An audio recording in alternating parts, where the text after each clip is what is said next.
2025 Italjet Dragster 700 Twin, a wild ride that refuses to be called a scooter.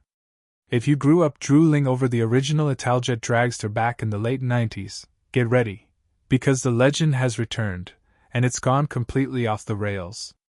The 2025 Italjet Dragster 700 Twin isn't your typical scooter. In fact, Italjet doesn't even want you calling it that. They're proudly branding it an urban superbike, and after seeing and riding it, that actually makes sense. Let's just start with the basics. This thing is nuts. There's no underseat storage, no glove box, no shopping bag hook, literally none of the practical scooter stuff. And forget about twist and go. Instead, you get a 692 cubic centimeters parallel twin engine, borrowed from QJ motor, with a proper manual 6-speed gearbox. Yes, you shift gears on this scooter. Looks that belong in a sci-fi movie.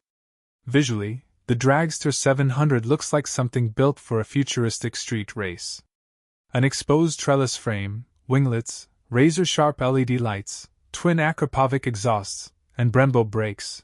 You'd be forgiven for thinking this was a concept bike that accidentally slipped into production. Everywhere you look, there's some crazy detail that makes you want to stare. It's bold, brutal, and absolutely unapologetic. Track test at Imola, not your average city ride. Most scooters get tested on city streets. Italjet brought this beast to Imola, one of the most legendary race circuits in the world. That tells you everything about their intentions. And here's the wild part, it actually holds its own. Sure, it's not a superbike, but it handles far better than it has any right to. It's quick into corners, surprisingly stable, and encourages you to push harder. No riders binned it during the test session, which says a lot about how controllable it is, despite the madness of the concept. There's a slight awkwardness when flicking it through tight chicanes. Remember, it still weighs around 190 kilograms, and the riding position is unusual.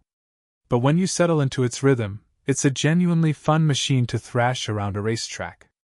Engine and performance. More motorcycle than scooter.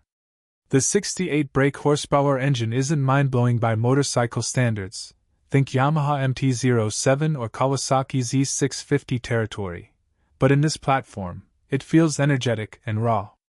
The mid-range is punchy, fueling is smooth, and the manual gearbox adds real engagement. Climbing Imola's hills, it felt slightly breathless, but let's be honest, this is a niche machine, not a superbike assassin.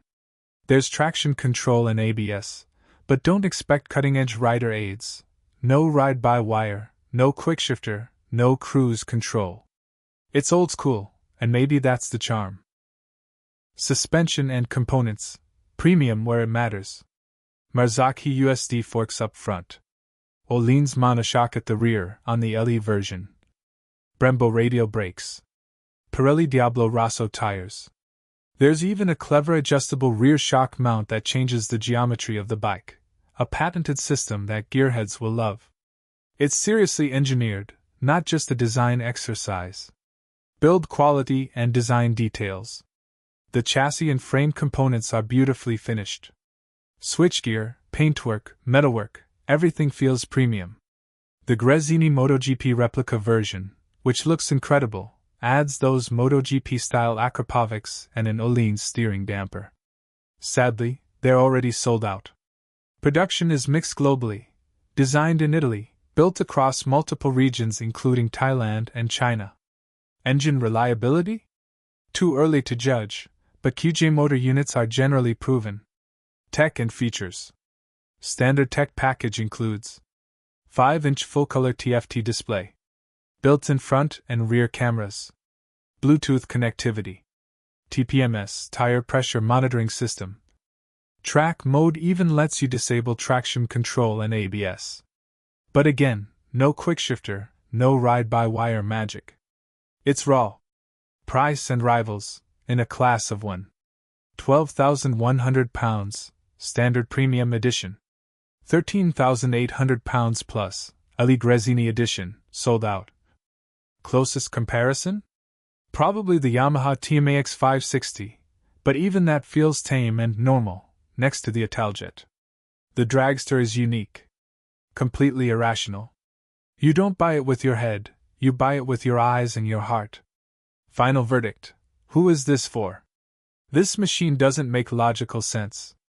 If you want daily practicality, go buy a Suzuki Bergman. If you want a cheap track toy, grab an old GSX-R. The Dragster 700 is for riders who want something nobody else has. It's bold, bizarre, brilliant, and totally unnecessary. And that's exactly why it's so exciting.